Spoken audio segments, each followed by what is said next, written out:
Oh my God, I have chills. What happened? Oh my God. Oh, I just can't. What? Hello. Hey y'all, this is Rachel, that's Rebecca. We're identical twins who love true crime, love a plot twist, hate the people responsible. We are back. Love a shocking turn of events. Sure. I'm just kidding. Just gonna go hate old-timey murders. Oh, yeah. If you're new here. Yeah. And that's pretty much That's the intro. that's the intro. That's the vibe here at People Are the Worst. We don't know if we're supposed to say that we're back because we're recording these in January to be released in February. And the last one we recorded, we're like, wait, will that be the first one we release? Or will this one be? Or will our next one be? We don't know what order we're going to do. So just Right. Bear with us. So with the one we already recorded, we did our Patreon shout outs. They might go out of order. So this time I have a Patreon shout out. What up, Teresa? Thank you. Hey, Teresa. Thank you. Welcome. You're going to get a monthly bonus up. You have 5 already in your docket, so go for it. Yeah. That's the only new one that we have to shout. We did a whole list. Hey, Teresa. Hey, girl. All right. Well, do we have anything else at the top? I think that's it. We're kind of going to jump right into this one, I think, because, okay, this is Rachel. I'm telling the story today. It's a very well-known case in France. This might be the hardest I had to research. That's why it's taken me forever.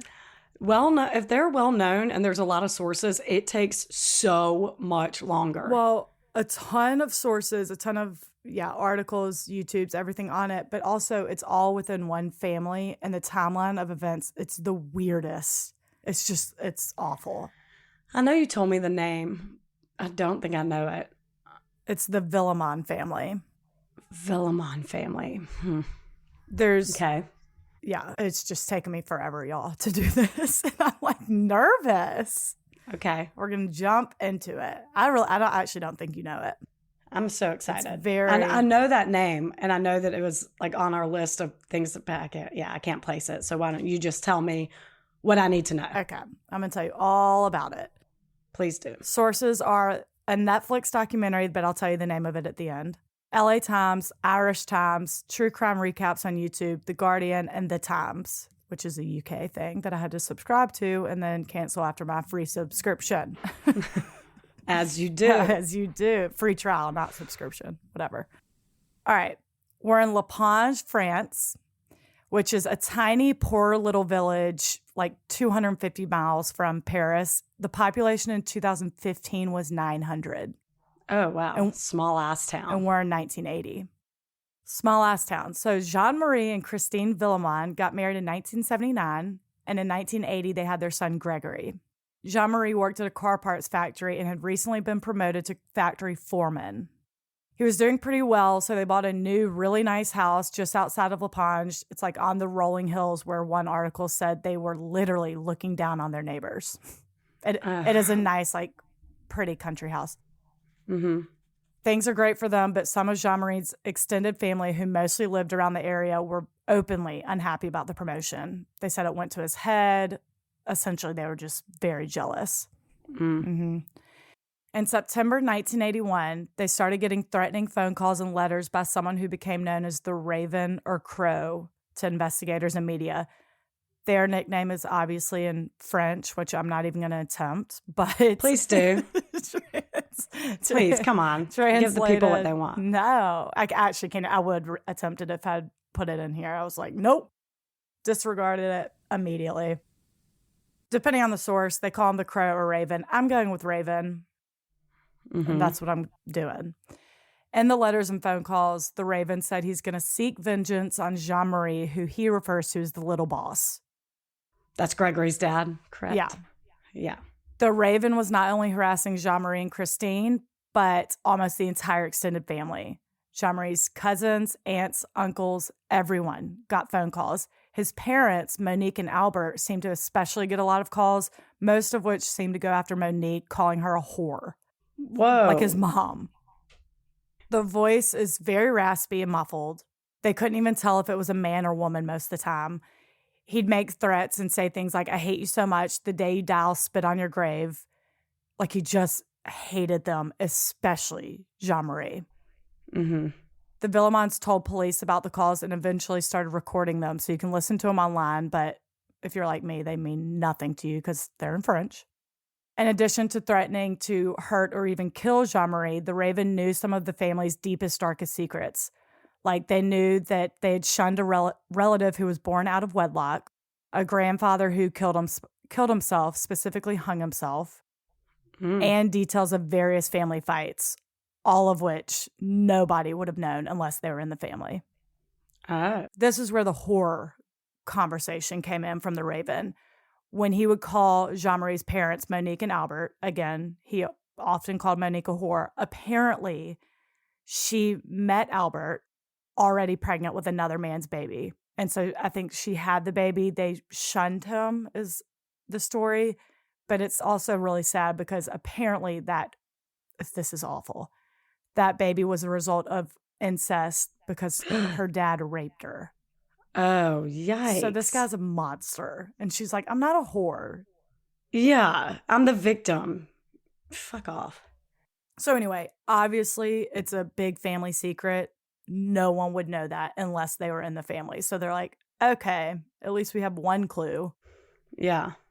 The Raven also often brought up how Jean Marie thought he was so much better than everyone after his big promotion. So the only thing everyone could come up with was that it's definitely someone in the family who resented the new success. Mm-hmm. Historically, they were very poor family, very working class. So when they all of a sudden got successful, yeah, people were pissed. Just the oddest thing. I know. We can't be happy for someone? Golly. Especially family. A rising tide lifts all boats, but not for them. It was like, fuck off. Sometimes the Raven called up to 27 times a day. Oh my God. Maybe this guy got a job, he'd be successful too. If he spent, oh my God, it's such a good point. If he spent half the time he did being the Raven, right, he'd be CEO of that factory. Forget foreman. Right. Jesus. God. Jean Marie and Christine usually handled the phone calls flippantly so they didn't show their fear or intimidation. God, which pissed him off. Really pissed him off. So this is the Raven called him at work one day and threatened to damage his nice new house. And Jean Marie was like, oh, okay, no problem. Burn it down if you want. I'll rebuild it. Oh, yeah. So he was like, fine, then I'll hurt Christine. She's lucky she didn't leave the house the other day. I had a trap for her. I was going to take her and rape her. And Jean Marie's like, oh, okay, sweet. Thank God she didn't leave the house. Doesn't give a shit.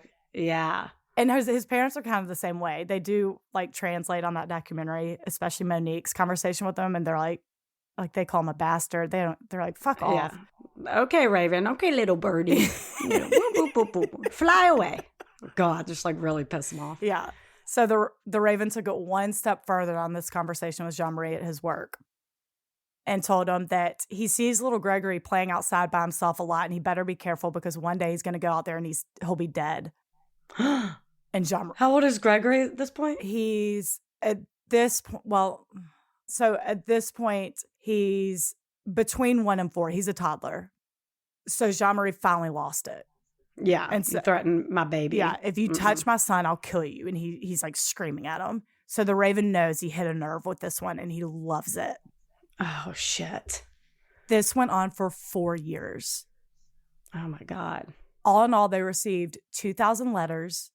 I don't know how many phone calls are estimated, but 4 years and having days with almost 30 calls. I mean, it's thousands. Yeah. Gregory even started to become aware of the Raven. He knew that someone called a lot and his parents didn't know who it was. And it got to the point where every single time the phone rang, Gregory would ask, is that Mr. Man again? Oh. I know. Christine and Jean Marie reassured him, but it was really hard to hide their fear. In March 1983, they got a letter saying, Villemin Family, I will murder you. If you don't comply, I'll make good on the threat I made to the little boss about his little family. It's your choice, life or death. Comply with what? Comply with what? Right. That's what I'm saying. What? Okay. I was like, did I miss something? What does he want? He's not asking them to do anything. I'm like, what do you comply with what? I'm sure they would have. Idiot. Twin moment.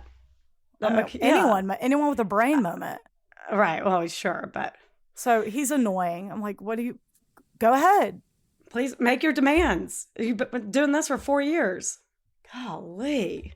So that was March 1983. In May 1983, they get another letter essentially saying, "Dear idiots." It literally says that. "Dear idiots. Oh my God. This is my last letter. You won't hear from me again, but you'll always wonder who I was. You'll never find out. Bye."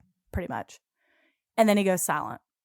No calls, no letters for a year and a half.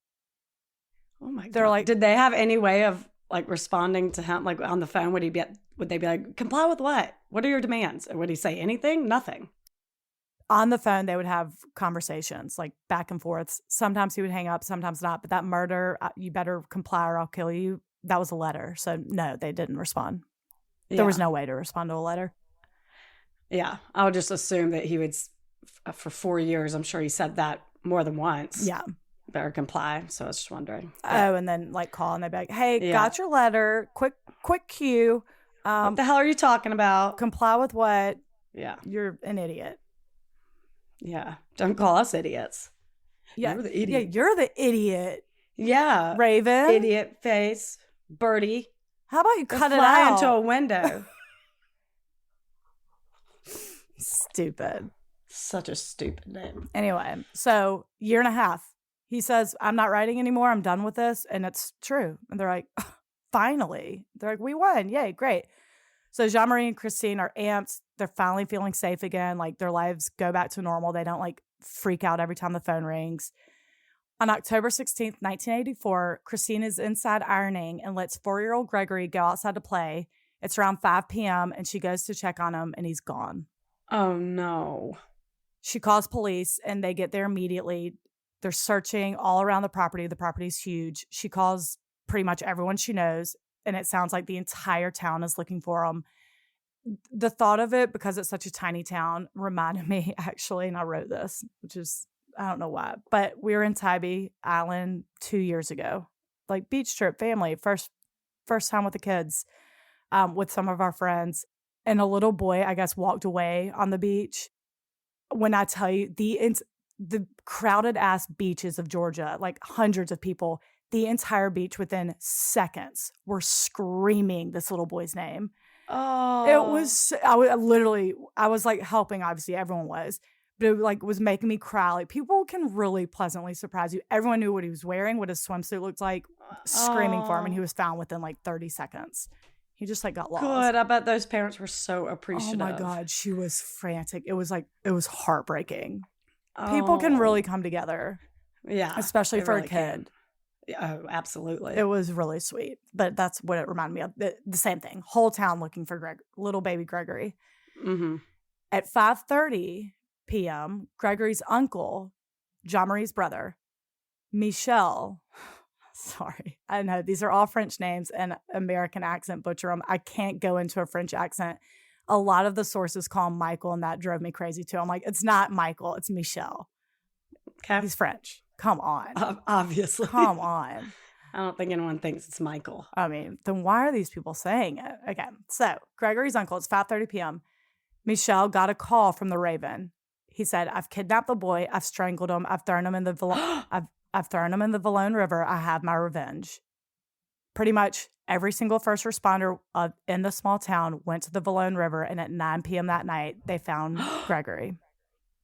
Oh my God. I know. His hands and feet were bound. His knit hat covered his entire face. Oh. They determined he died by drowning. Oh. It's the events of the story that are insane. I won't get much more into that. About the killing of a child. Yeah. Yeah. The day after Gregory's murder, the Raven sent a letter to Jean Marie that said, quote, "I hope you die of grief, boss. Your money will not bring back your son. This is my revenge, you bastard." Dick. Asshole. Yeah. The murder spread throughout France, got a ton of media attention, especially as people found out that they'd been harassed for 4 years. Yeah. And like sneaky fucker, he just went silent for a year and a half while they just planned this. Yeah, when they least expected it. He's going to strike again. Ugh. So sad. So in France, murder investigations are led by the examining magistrate and judge, who at this time was 32-year-old newbie Jean-Michel Lambert. I'm going to call him Lambert. Yeah. We've got a Jean Marie. We've got a Michelle. Now we have a Jean-Michel. No, we're not doing that. Yeah. His name's Lambert. Please don't. Yeah. Okay. So the investigator's name is Lambert. He's 32 years old. This was his first investigation with this much media attention. He made critical mistakes throughout, which the press was all over. I bet it's Lambert. Sure. I bet it is. Well, I'm going Lambert. Okay. So he's really botching it from the beginning. For instance, he didn't secure the crime scene or request a full autopsy. When you see pictures, you can see them, which is, I would not Google this, but you can see them pulling Gregory out of the river. The entire town is just at the shore.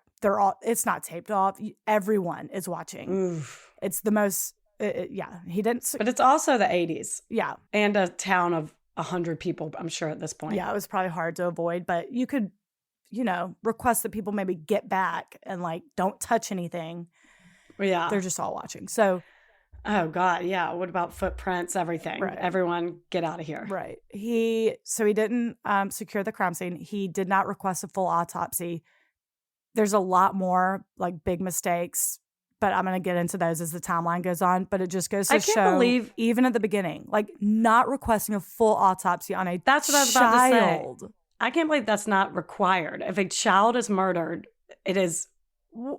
I wonder if it's just the inexperience of this area, because I would think the coroner too would be like, no, I think we actually really need to do one. Right. I'll just do it. Exactly. That is just the strangest thing. But you said it was determined he drowned. They just assumed that? Yeah. Oh, brother. I'll get to why that might not be true. I got stuff to get to, I know. I'm sorry. Yeah, I do. But I'm antsy. I know. I'm an eager. I know. I'm sorry. Investigators did find that the letter the Villemins got the next day was sent from their same village at the time Gregory would have been kidnapped. And after listening to the recorded phone calls, they were certain that sometimes it was a man, sometimes it was a woman. So they were like, there's got to be at least two people working together. How could they tell that the letter was dropped around the time? The stamp. Oh, I thought it was unmarked. I thought he would literally go put them in the mailbox. Oh, no, it went through the post office. Oh, great. I know. Someone turned in an insulin syringe that they found at the shore of the river where police are certain Gregory was put into the Villone. And Gregory was not diabetic? No. So detectives thought that maybe the killer injected him with insulin to knock him out or kill him altogether before throwing him in, which would explain this part of the crime scene that I didn't tell you but it kind of makes it better. It would explain the very serene look on Gregory's face. Like they said, the coroner noted that there was no struggle. There was the raven that told the uncle that he strangled him. No, it did not look like anything like that gruesome. He really thought he must have been injected with something to make him not pass out, because his face was very serene, which is really sad. That is really sad, but yeah, also comforting. I would rather him be asleep. Yeah. So it's not like a true struggle, drowning situation. They're very confident it was. And what's weird is apparently an insulin wouldn't have shown up on the autopsy anyway, which is so weird. Really? I don't know if that's a 1984 problem or it has to be. But yeah, I guess. It doesn't matter because Lambert told them to throw out the syringe. Again, while you're doing a child's murder, keep everything. Why not? It's a Ziploc bag. Right. It doesn't take up much room. Just keep everything in that evidence locker. Right. So stupid. But anyway, it would have been evidence because that was a conclusion that the coroner hypothesized when he saw Gregory. And then someone found a syringe and they're like, oh, wait, maybe that's true. That could be true. And detectives went to Lambert and he said, throw it out. Okay, well, you're starting to look suspicious because you can't be this idiotic. I know. So after that, 2 witnesses came forward with almost identical descriptions of a suspicious man with dark hair, a mustache, and sideburns in town that day, which is just telling of a tiny town there. Like, there's a man that we didn't recognize. So police did a sketch, and it looks exactly like Jean Marie's cousin, Bernard LaRoche. I imagine in the 80s, it looks like every man. That's kind of what I Sideburns and said. mustache. But of a town of so small. Yeah. Yeah. And it looks exactly like him. Mm-hmm. Bernard's handwriting also very closely resembled some of the letters that the Villemins received. Handwriting analysis plays a big part in this story. Get ready. Buckle up. Okay. Bernard had an alibi for most of the day of Gregory's murder, except for about 45 minutes around that time, which is sketch.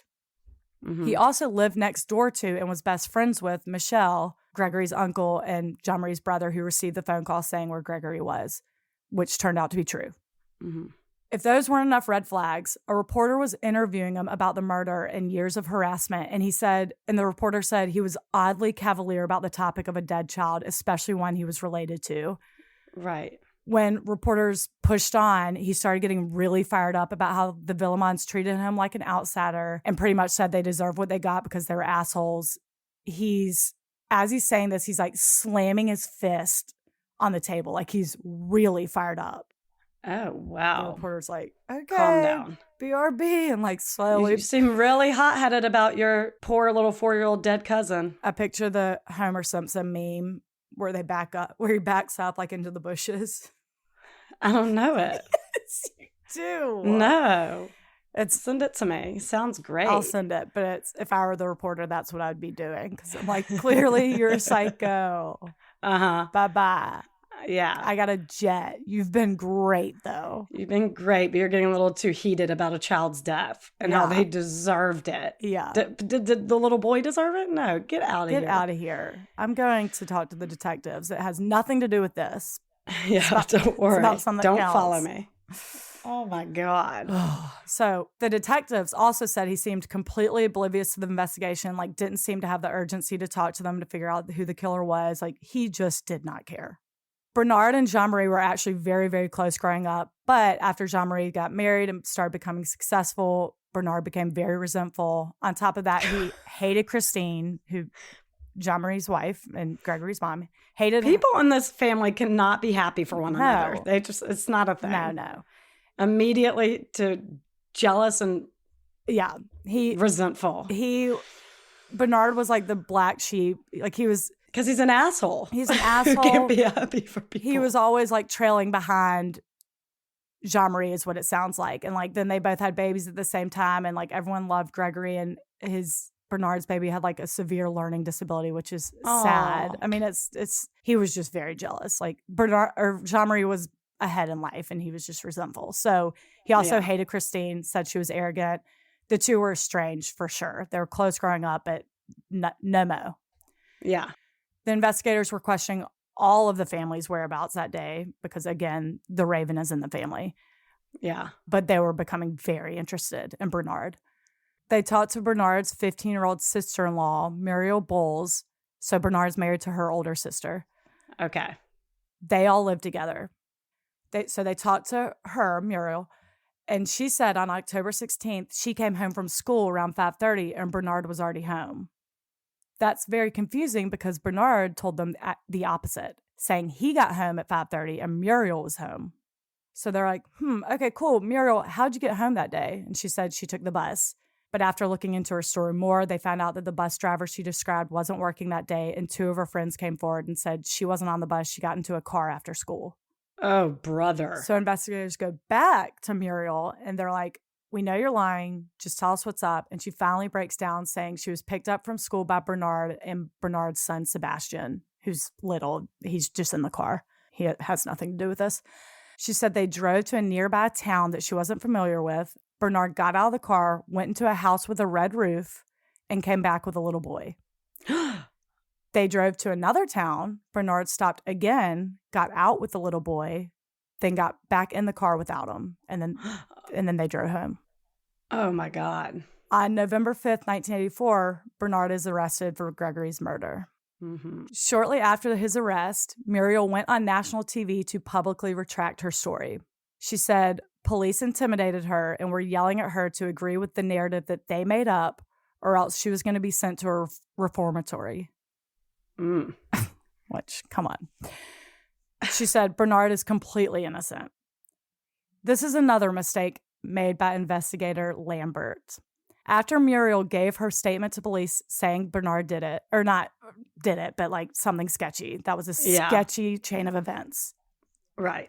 Lambert had an impromptu press conference and revealed what she said. Oh, my God. So everyone in the family, or everyone, including the family, knew that she implicated him. Then Lambert allowed her to go home, where Bernard lives. Oh, my God. She was allowed to go home with the rule that she wasn't allowed to talk about this. What? How are you going to enforce that? Right. So while some people do believe that police intimidated her and she did make it up because she was intimidated. Yeah. Most think she went home, got the shit beat out of her by her entire family until she agreed to recant it. And this especially became apparent when one of her cousins, Patrick, confirmed that that is what happened. Literally, they abused her until she was like, okay, I'll take it back. How old's Sebastian? We don't know. Not talking age. Because he was in the car too, right? Yeah, the picture I saw of Bernard, Sebastian, and his wife, probably Gregory's age. They seem close in age. Oh, so okay. not, but he's has a learning disability. The articles I read were all from 1993, and they actually used the R word. Oh God. But Muriel stuck by Bernard, saying he's innocent, and the family had no influence on her recanting it. Sure. Yeah, bullshit. There's anything I know from this family so far. I know. Even after she took it back, Bernard stayed in jail, but the court threw out the handwriting analysis that said he wrote that letter or some of the letters, and without it, they didn't have enough evidence to hold him. So he was released on February 4th, 1985. Jean Marie was completely convinced that Bernard was responsible for this, and he was furious that he was allowed to walk free after a couple months in jail. Yeah. On March 29th, 1985, after Jean Marie visited little Gregory's grave, he made good on his promise to the Raven that he'd kill him if he touched his son. Oh my God, yes. Jean Marie went over to Bernard's house and shot him dead in the front yard in front of his wife and father-in-law. Oh my God. Talk about a vengeance. Yeah. On his tombstone, his family wrote, "Here rests Bernard LaRoche, innocent victim of blind hatred." Eventually, Jean Marie was arrested and given 5 years in prison, but he was given credit for time served while he was awaiting trial. So he ended up only serving like 2.5 years for murder. Oh my God. I think the court was like, I mean, he thinks the dude killed his kid. Like, come on. Yeah. So he got very bare minimum. Wow. 4 months after Jean Marie shot Bernard, investigators had a new suspect. Oh shit. If this isn't Bernard, well, God, okay. He's dead and gone. I know. Christine Villemin, Gregory's mom. Why? Well, I'm going to tell you right this moment. Oh, sure. What if I were like, I don't know. Anyway. So that's the story. Apparently, early in the investigation, the judge was receiving anonymous letters telling him to look into Christine. I don't know exactly what they said, but every single article described them as threatening. So, obviously, it's not real evidence against her, but there are other reasons. For example, 4 separate women who used to be co-workers of Christine, so they knew her, said they saw her at the post office right before the murder.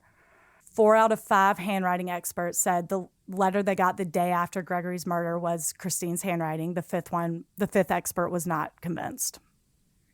Christine said she was listening to the radio when Gregory was kidnapped, but couldn't remember what was said on the program she was listening to, which I don't think is weird at all. Me neither. It's like background noise. I'm like, that can't be any sort of valid evidence. No. Well, no, it's obviously not evidence, but they were like, how sketchy. I'm like, I couldn't tell you what I was listening to when I'm in a dead stare on it. I have no idea. Right. God. Yeah. Your mind wanders. She was a 4-year-old, for God's sake. They found rope in the Villemin's attic that very, very closely matched the rope that was on Gregory. But there's speculation that the police planted it there just to have a reason to arrest her because they were getting a lot of pressure from the public of like, solve this. Really? The people weren't like, all right, it was Bernard and he's dead now, so case solved. No, people weren't satisfied with that. Oh, God. Okay. So this is enough to arrest her. The rope? All of those together. The 4 witnesses saying she was at the post office is weird. Yeah. That's the only really weird thing to me. Back then, even the handwriting analysis. But did she do her A's funky or something? Like, I'd love to see a... Google it. I'll post some of the letters. They're different. Sometimes they're like big block letters. Sometimes they're not. Yeah. So this was enough. And in July 1985, now pregnant with twins, Christine Villemin is arrested. Oh, God. She was outraged. And Jean Marie's same. They're like, no way. She went on an 11-day hunger strike and protest. With twins? She's pregnant.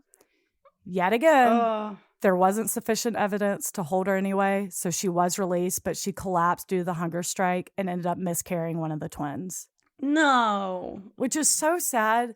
I'm also like, and I can only imagine if you're innocent and you're being accused of killing your kid and you've been through like all this. But if putting your other two kids in danger.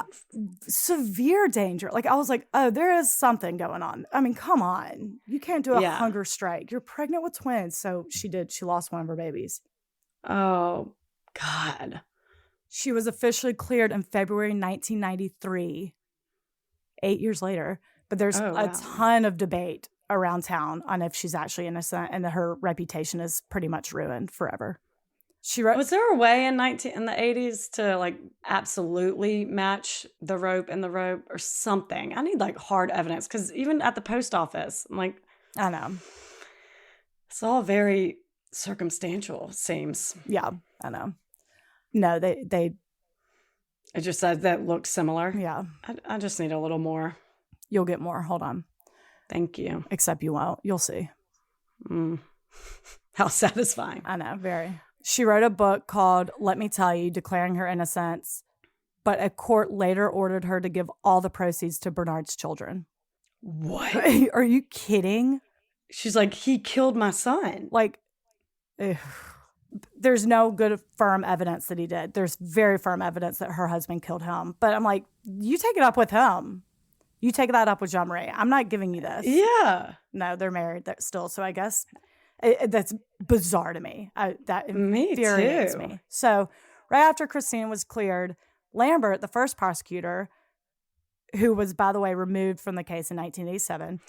Sure. Why? He wrote a book called The Little Judge, where he says he is convinced she's guilty.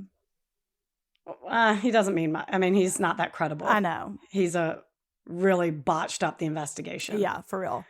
After Lambert was removed, Judge Marie Simon took over the case, and he also started getting anonymous threatening letters implicating Christine and pushing him to continue looking at her. But he was like, she's cleared. We're good.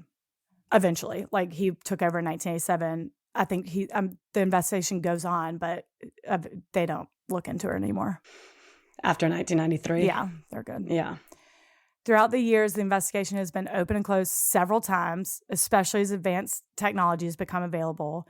In 2001, they did a DNA test on a stamp from one of the letters, but it was inconclusive.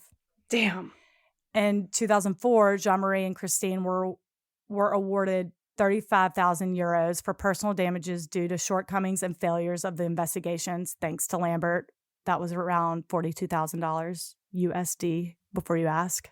In 2008, they opened it again at Christine and Jean Marie's request and looked at the DNA bindings found around Gregory and more of the stamps from the letters, because remember, they have 2,000 of them. Yeah. Both inconclusive.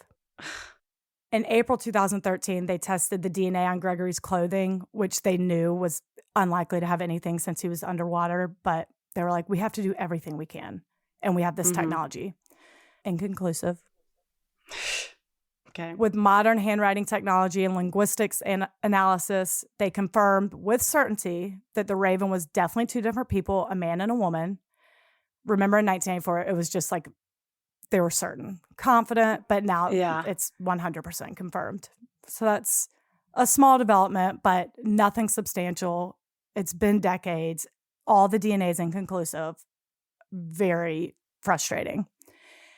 In June 2017, they announced, again, they're reopening the case. A month later in July, Judge Lambert took his own life. Oh. He left a note. Sorry for insulting you. He left a note saying the pressure he faced with the new investigation was unbearable. Oh, my God. He really didn't want more scrutiny of how much he botched it, so he was like, I can't do this anymore. Oh, isn't that sad? That's really He's upsetting. noted as a victim of this whole case, too. which he Yeah. is. Oh, that's upsetting. The reason they reopened it this time is because there was a new software called Anachrome that could flag inconsistencies with someone's statement. So police submitted all the recordings from over 100 witnesses they interviewed back in the 80s, which was mostly the Villemins' extended family, pretty much. They found several inconsistencies with one couple in particular. You have not met them yet. What? Marcel and Jacqueline Jacob. This is Jean Marie's aunt and uncle, so Gregory's great aunt and uncle. They're in their 70s at this point, and Anachrome found a lot of inconsistencies in their original statements. Plus, their alibis for that day were unconfirmed and unsubstantiated. Another botch in the investigation. They also found an inconsistency with Muriel's statement and determined that she knew more than she was admitting, obviously. Plus, a witness had recently come forward saying they definitely saw her in the car with Bernard that day. I don't know why this witness waited, but they did. Well, she said that. I know she recanted it, but Right, but we all pretty much knew that was true. I know. Muriel continued denying it and still maintained that she made the story up, blah, blah, blah, intimidated by police. Most do not believe that. Marcel, Jacqueline, and Muriel are all arrested. This is June 2000, or at this point, July 2017. But for the third time, because there wasn't enough evidence, they were released. God. They also found out that the person behind the threatening letters to the judges saying, look into Christine, was Monique Villemin, Jean Marie's mom. What? One source said the DNA on the stamp actually did match hers. No other source said that. And with so much inconclusive DNA, I think more sources would have said that. But it was her sending the letters. Why did she think that? Why is everyone so certain on? The theory is because Marcel and Jacqueline are now new suspects. The theory is Marcel is her brother. She probably knew they were involved the whole time, and to just steer the investigation away from them. She But just why her wanted own daughter-in-law? Why don't she stick with the narrative that Bernard did it and it's over? It's just so weird. Jean Marie and Bernard are really the only ones that were on outs. People loved I think they were a united front, that family. I think a lot of people knew who did it and they were going to protect them to the end. And if some girl that Jean Marie met that most of them didn't like married into the family, they're like, oh, we'll just throw her under the bus. Yeah. So they questioned her in 2017 and she denied it, which throwing a wrench in the investigation is illegal. I'm sure she could have gotten in trouble, but all in all, she wrote letters to the judge. I don't think she wasn't going to go to jail, but she was like, no, that wasn't me. Yeah. And it's your opinion. You can say, yeah, I think she did it. What? I know, but if you're covering up, I don't know. Yeah, but unless they can prove that. I just think it's so weird that if you want to have Marcel and Jacqueline's back, it could have just died with Bernard if you just, why go through a whole other hoopla? If anything, this family has proven not to be loyal, but I mean, I guess they liked Bernard that much. I mean, we don't want him to die with this reputation. Yeah. Which is fair, but I don't see it from this family. Well, and the investigation didn't die with Bernard. They were they didn't have enough to hold him. So investigators didn't think, obviously, that he did it. So they were carrying on, questioning everyone. So she was questioned in 2017 if she did that. She kept saying no. In April 2020, she died of COVID. Oh. So she went to the grave with that one, but most are pretty sure she was doing that. Mm-hmm. In 2018, Muriel published a book called Breaking the Silence. Everyone be making money off this. It's really? She maintains in the book that Bernard was innocent and says Patrick, the cousin who said that she was beaten into changing her statement, was a liar. So Patrick sued her for defamation and won. Oh, okay. I mean, and I don't know what he got for winning, but if 34 years later he's sticking to a story and being like, no, I'll go as far as suing you to protect my reputation, I just believe him. I'm sorry. I just believe him. Me too. What would he have to gain by saying that back then? Yeah. It obviously there's an ass beating that could happen. So he really took a risk. Yeah. The person responsible for Gregory's murder is still unknown. What? Although Jean Marie and Christine are still very confident it was Bernard. They're all in on that. Well, I think they've convinced themselves of that. A lot of people think that. Yeah. His accomplice is debated, but most people do think it's either Muriel or Marcel and Jacqueline or all of them. Muriel is especially sketchy when it became known that Muriel's mom had diabetes. And the nurse who treated her told detectives that she showed Muriel how to administer insulin, but she couldn't remember if it was before or after Gregory's death. But she definitely had access to it. I was going to ask, of the three, who had access to insulin? Muriel. A lot of She people. was 15 at the time. My God. I know, but yeah, I know. That's insane. So young. That's insane. What's in it for her? Right. She's not even blood related. Yeah. She didn't even know who the little boy, in her first statement, she wouldn't have even known Gregory. They'd never met. Oh, yeah. She said little boy. Yeah. It's like she didn't know this little boy. A lot of people also question Jean Marie's brother, Michel, and his wife, Jeanette. Michel's the one who got the call saying where Gregory was. Again, he was neighbors and best friends with Bernard. And apparently he was also very nervous during questioning, even years later. Like even Judge Simon, who took over questioning him, he was very nervous. And they're like, chill. All in all, I think a lot of people in the family knew who was responsible, and they were all covering up for that person. They were just like united front. Gregory's grave was attracting so much attention with tourists and media who even years later were just fascinated by this case that Jean Marie and Christine had him exhumed so they could cremate him. Like, let him rest in peace. Yeah. This is like the biggest unsolved case in France. In France. But the family knows. Why do you have this murderer's back and not your own little nephew, grandson, child? Like, come on. I think, I hate to be an armchair expert. I think that every single person in that family did resent the Villemins for becoming successful. Every single one. Parents, everyone. So they were like, if he's going to break the family with this affluent lifestyle and he's going to forget about all of us, then we don't care about any of them, even little poor Gregory. I don't know. So they're like, we're going to protect blood, or Gregory's blood, but I don't know. Did his friends or other witnesses back up this, he's an asshole now? Because I just feel like when you've been poor most of your life and you've worked hard and you're now successful, you don't immediately become an asshole. You remember the struggles. You're still that some people do. Poor boy. No, you don't know that. I mean, some people do. I guess, but did anyone else back that up? Like, it just seems like it's just the family saying that. Yeah. I don't know. No. I think they're a little jealous. Oh, well, and it just that's very clear. I know, but they're a little sensitive or something. Like maybe I don't want to go to that family dinner and they're like, "Oh, you're a rich asshole now." I don't know. Of course. Like, of course. So we're gonna kill your son. Get out of here. I know, it's disgusting. So I don't know what year they did that. They exhumed him and cremated him because they were sick of the hoopla at his poor gravesite. The article didn't say what year, but it's sad. Let him rest. Really sad. Jean Marie and Christine had 3 more kids and moved to a town just south of Paris. In December 2020, the case was yet again reopened. And as far as I know, it's still open. Here's what we do know about it. A Swiss company took over the handwriting analysis, but results are not public or they're still working on it. It didn't say.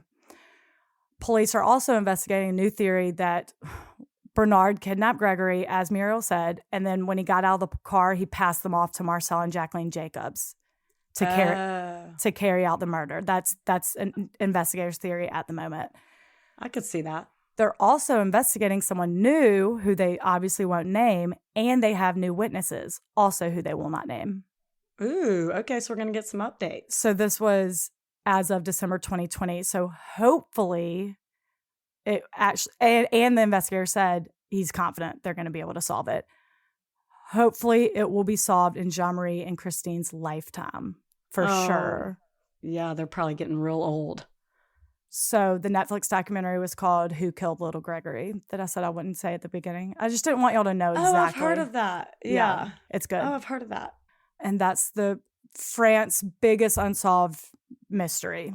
Holy shit. Isn't that like, there's so many like twists, turns, people, relatives, cousins, aunts, uncles, great aunts. Remind me what the evidence against Jacqueline and Marcel was. I know they actually don't have alibis, or their alibis were unconfirmed.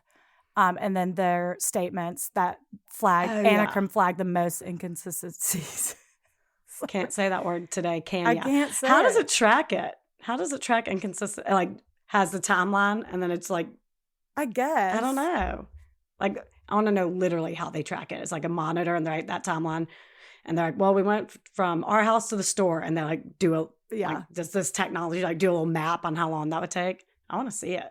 No, I think it's, stories changing. Like I think every family member was interviewed a million times, I'm sure.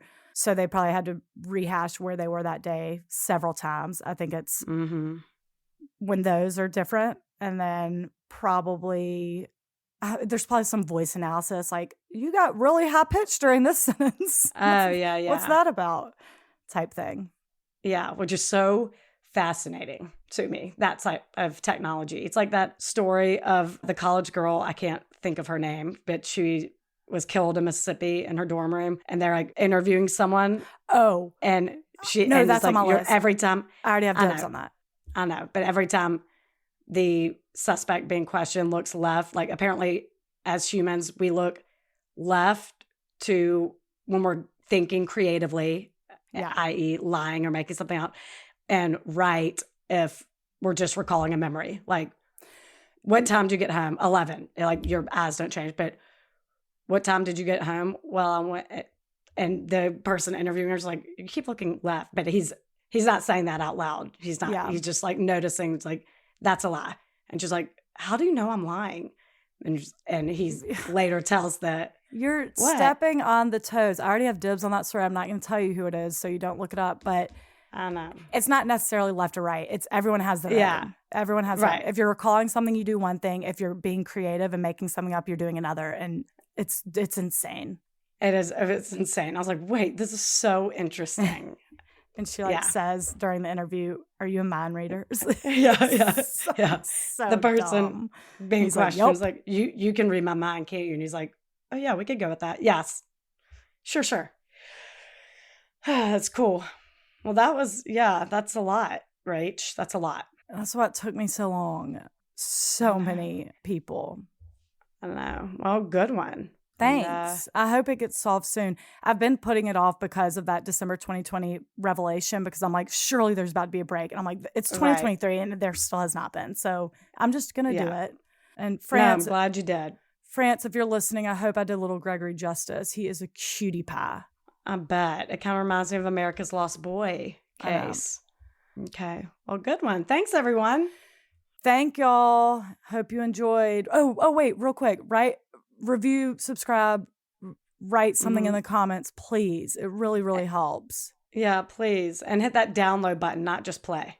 That also very much helps, please. Oh my gosh, y'all, we can like barely track actual listeners without y'all downloading, right? It's weird. Everything's weird, you know. I know.